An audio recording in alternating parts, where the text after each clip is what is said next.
La meilleure façon de s'aguerrir en développement, bon, je le répète souvent, c'est mon mantra, c'est de pratiquer, mais ça peut également être un moyen excellent de sortir du lot par rapport à d'autres candidats quand vous allez postuler sur des postes de développeurs. Et il y a 5 applications que vous pouvez développer en quelques semaines tout au plus, qui d'une part vous feront progresser, qui vous prépareront à l'entretien technique, et d'autre part, qui montreront que finalement vous avez effectivement de la pratique sur des choses qui pourraient intéresser le client que vous avez en face de vous. Vous allez voir, je vous le dirai pour l'application à laquelle je pense, bon, ce sera l'application de e-commerce.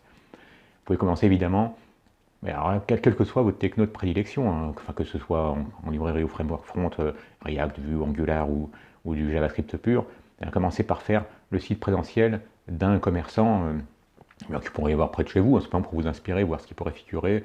Imaginons, bon, en Bretagne, il y a pas mal de crêperies, bon, ça pourrait être une boulangerie aussi, bien de faire un site présentiel pour un commerçant et voir qui proposerait, je reprends l'exemple de la crêperie par exemple, qui proposerait une page d'accueil donc qui indiquerait le nom de la crêperie, peut-être mettre en avant le plat du jour, du moment, la crêpe ou la galette du moment.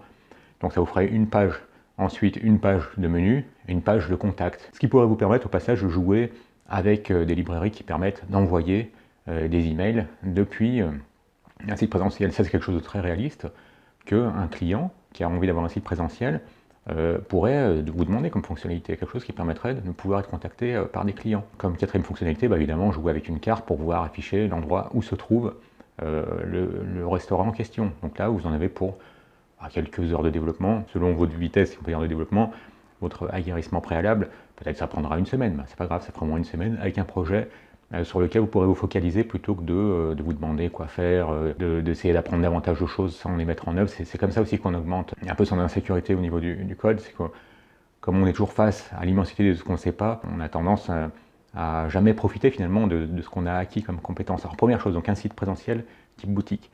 Deuxième application, qui sera un peu au-dessus, on peut dire, ce sera une application qui prouvera que vous savez requêter des API REST exposés par d'autres, comme ce serait le cas en entreprise. Là, ce serait par l'entreprise elle-même, mais là, ça pourrait être par une tierce personne. C'est presque le hello world de la requête des API REST. Vous pouvez déjà faire des requêtes sur l'API de GitHub. Il n'y a pas besoin de s'inscrire, vous pouvez la requêter directement et ainsi prouver que vous savez faire des requêtes Ajax, travailler avec la réponse, que ce soit soit en faisant des fetch avec le fetch natif de Vanilla JavaScript, soit en utilisant une librairie très connue comme Axios. Et ensuite, présenter la chose joliment. Vous pourriez faire la même chose avec une API proposée par un service de météo ou par, enfin là ensuite libre à vous, mais avec GitHub, vous n'avez pas de problème d'inscription, de droit particulier à avoir, ça marche tout de suite. Donc déjà prouver que vous savez requêter une API REST, donc une appli qui consommerait une API REST. Vous pourriez également ensuite, en troisième niveau, si on peut dire, enfin c'est pas que c'est plus compliqué, mais simplement ça met en œuvre des compétences différentes. Ça, c'est quelque chose qui sera vraiment très vendeur si vous postulez pour des petits éditeurs ou des startups qui travaillent dans le cadre du e-commerce. Créer votre propre site de e-commerce. Je vais en finir un.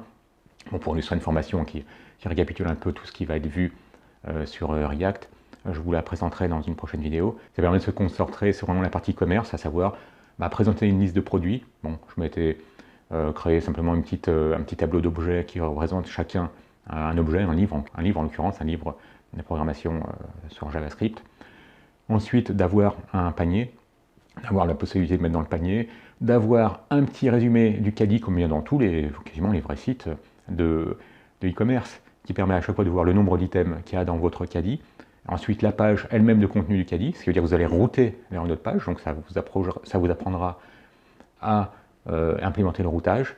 Et ensuite, dans le caddie lui-même, augmenter ou diminuer la quantité sur un article, le supprimer quand on passe à une valeur égale à 0 pour l'article, et également la possibilité de vider tout l'article. Et surtout, c'est quelque chose que je suis vraiment surpris de voir que tous les sites ne le font pas à notre époque, c'est de persister le caddie dans local storage pour qu'à chaque fois que vous revenez sur le site en question, retrouvez une ancienne commande que vous n'avez pas finalisée. Donc voilà, donc la troisième appli, alors après le site présentiel d'une boutique, après un site qui consomme une API REST, donc soit une API de GitHub ou une API de météo, un petit site de e-commerce, et enfin, c'est quelque chose qu'on m'a demandé récemment en entretien technique, c'était de créer un petit jeu. Pourtant, c'était absolument pas, je postulais pas pour être développeur de jeux vidéo, c'était le jeu Memory, donc il fallait faire, vous voyez, ce jeu il faut trouver des paires, vous avez un ensemble de cartes à jouer qui sont retournées, donc vous ne voyez pas Parce que ça, et puis ensuite vous devez en retourner 2 et puis essayer de trouver des paires. Voilà, c'est ce qu'on m'a demandé de faire.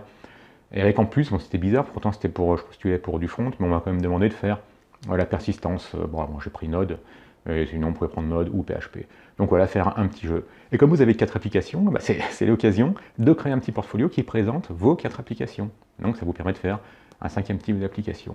Avec ces 5 types d'applications, si vous les pratiquez, non seulement vous allez monter en compétences, gagner en vitesse aussi parce que vous aurez pratiqué davantage, et en plus sur une période assez ramassée. L'autre avantage dont je vous parle également, c'est le fait de enfin mettre en œuvre ces compétences. Bah, ça permet enfin de profiter de ce qu'on sait faire, parce que comme il y a toujours quelque chose à apprendre, on se sent toujours qu'on n'en sait pas assez, on sent réduire un peu cette période de temps, on se sent toujours idiot, ce qui est plutôt sain pour pas prendre la grosse tête quand on progresse, mais c'est très frustrant quand on se rend compte à chaque fois de l'immensité des choses à connaître. Donc voilà, avec ces 5 applications, vous pourrez pratiquer vos créations portfolio et faire la différence par rapport à d'autres candidats qui, eux, n'auront pas fait ces 5 étapes, finalement, n'auront pas créé ces 5 applications, que vous pourrez mettre en avant déjà dès la phase du CV, en mettant un lien vers votre repo GitHub, et évidemment l'entretien. Si vous avez d'autres idées d'applications qui peuvent se développer assez rapidement, vous voulez faire profiter de ces idées à d'autres, n'hésitez pas à les mettre en commentaire. Si vous avez aimé, un petit like. Si vous n'êtes pas encore abonné, eh bien abonnez-vous, et à bientôt.